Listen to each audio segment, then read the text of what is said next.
जय गुरुजी। मैं अपना सत्संग गुरुजी के मंत्र जाप से ही स्टार्ट करना चाहूंगी। ओम नमः शिवाय, शिवजी सदा सहाय। ओम नमः शिवाय, गुरुजी सदा सहाय। यह मेरा पहला सत्संग है।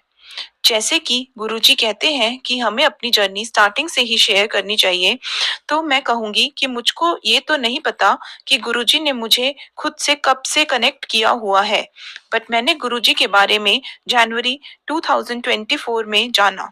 कहते हैं ना, गुरुजी अपनी संगत का हाथ तब ही थाम लेते हैं जब उनकी संगत का कठिन समय चल रहा होता है। एक्चुअली दिसंबर 2023 से मेरा और मेरे परिवार का बहुत ही टफ टाइम चल रहा था। पहले तो मेरी बेटी गिर गई और उसकी नोज में फ्रैक्चर हो गया। फिर उसकी नोज की सर्जरी भी हुई। उसके 10 डेज बाद मैं गिर गई और मेरे फुट में मल्टीपल फ्रैक्चर्स हो गए। फिर अराउंड 20 डेज बाद सीवियर चेस्ट पेन की वजह से मेरे हस्बैंड को हॉस्पिटल में एडमिट होना पड़ा। बहुत ही टफ टाइम चल रहा था। तब मेरी एक क्लोज फ्रेंड ने मुझे कहा कि मुझे गुरुजी का लंगर प्रसाद और जल प्रसाद लेना चाहिए।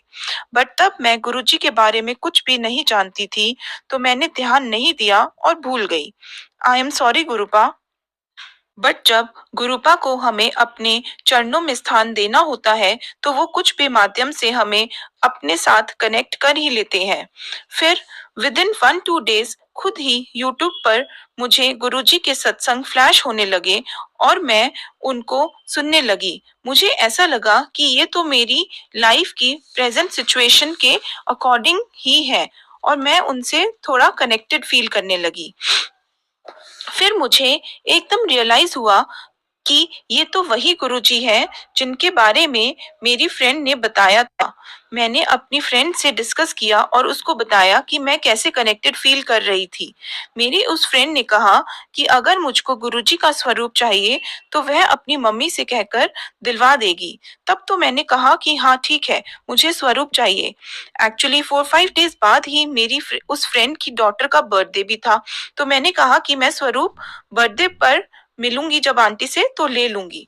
बट फिर पता नहीं मुझे क्या डाउट हुआ और सोचा कि मैंने स्वरूप मंगा तो लिया, बट क्या मैं निभा पाऊंगी भी या नहीं। तो मैंने अपनी फ्रेंड को मना कर दिया कि आंटी को कहना कि अभी रहने दे। I am so sorry Guruji, sorry संगत जी, मुझसे बहुत बड़ी गलती हुई थी। बट तब मेरी फ्रेंड ने कहा कि मैं मम्मी को मना नहीं करूंगी, अगर मम्मी लाए तो तू ले लियो। बस फिर मैंने कुछ नहीं कहा। बट गुरुजी तो अपनी संगत को के मन की सब बातें जानते हैं। गुरुजी ने यूट्यूब पर मेरे सामने इतने स्ट्रॉन्ग कनेक्टेड मैसेजेस भेजे कि मैं दंग रह गई। एक सत्संग में एक आंटी जी ने बताया कि उनको बहुत हेडेक रहता था, बट एक बार रात को सोते समय उनको एकदम सर में बहुत जोर से झटका लगा और उसके बाद उन्हें कभी हेडेक ही नहीं हुआ। उन्होंने कहा कि ये गुरुजी की कृपा ही थी। ये सुनकर मैं दंग रह गई। जैसे कि मैंने बताया था कि मेरे पैर में फ्रैक्चर हो गया था, तो प्लास्टर तो उसी दिन हो गया था, बट 1 वीक के बाद एमआरआई होना था, जिससे पता चलता कि रॉड्स डालने की नीड है या नहीं। पर जिस दिन एमआरआई होना था उससे एक दिन पहले रात में सोते सोते मेरे पैर में इतनी जोर से झटका लगा था, जैसे किसी ने मेरा पैर पकड़कर झटका मारा हो। तब मैंने अपने अंकल जी को भी बोला था कि मुझे ऐसा लगा कि किसी ने मेरा पैर पकड़कर झटका मारा है, बट वो कहने लगे कि मुझे वहम हो रहा है और नींद में सोते सोते लग गया होगा। बट उन आंटी जी का सत्संग सुनकर मैंने रियलाइज किया कि वो गुरुजी ही थे जो मेरा कष्ट काट रहे थे। जब नेक्स्ट डे एमआरआई हुआ था तो मेरी रिपोर्ट्स नॉर्मल आई थी और पेन में भी मुझे काफी रिलीफ मिला उस इंसिडेंट के बाद। कितने प्यारे हैं गुरुजी। जब मैं उनके बारे में जानती भी नहीं थी, तब भी उन्होंने मेरा ध्यान रखा। जय गुरुजी, शुक्राना गुरुजी। फिर एक और सत्संग मेरे सामने आया जिसमें एक आंटी जी ने बताया कि उनके बेटे को एडिनॉइड की प्रॉब्लम थी। उन्होंने अपने बेटे को जल प्रसाद पिलाया और उसके बाद उनके बेटे को काफी रिलीफ मिला। मैं हैरान रह गई क्योंकि एडिनॉइड की प्रॉब्लम मेरे बेटे को भी है, जिसकी वजह से मेरे बेटे के कान में बहुत फ्रीक्वेंटली पेन हो जाता है। ये प्रॉब्लम इतनी रेयर है और जब यह मैंने सत्संग में सुनी तो मैं समझ गई कि गुरुजी मुझे अपनी प्रेजेंस फील करा रहे हैं और जो मेरे मन में डाउट था वो भी बिल्कुल दूर हो गया।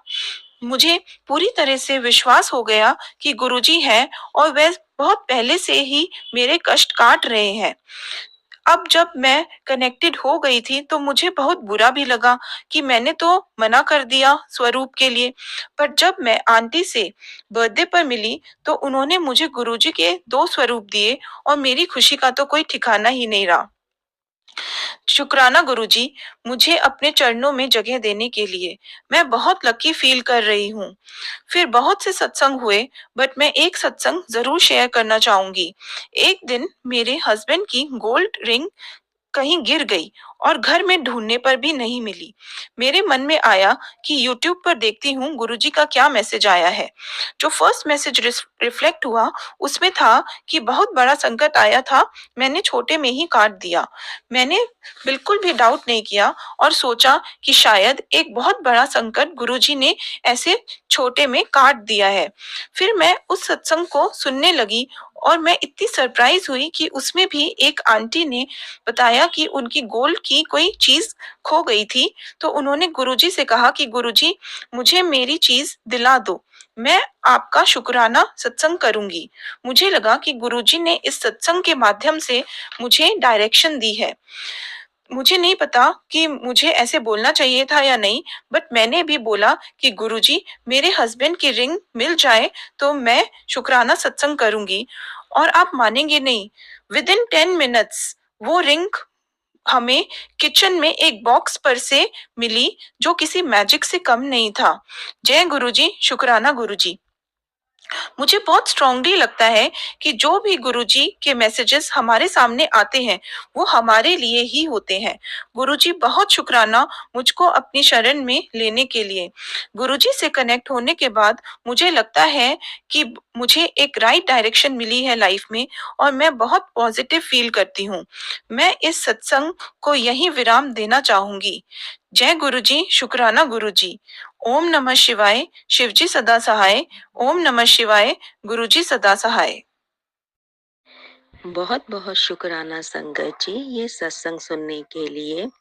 संगत जी, अगर आप भी अपना सत्संग गुरु परिवार के साथ, गुरु संगत के साथ शेयर करना चाहते हैं तो आप हमें ऑडियो रिकॉर्ड करके या वीडियो रिकॉर्ड करके या लिख कर भी भेज सकते हैं। हम कोशिश करेंगे कि हम आपका सत्संग गुरु परिवार के साथ इस चैनल के माध्यम से शेयर करें। संगत जी, आज के इस सत्संग को हम यहीं पर विराम करते हैं। ये एक सेवा है जो हम सभी को करनी चाहिए। जय गुरु जी, शुक्राना गुरु जी।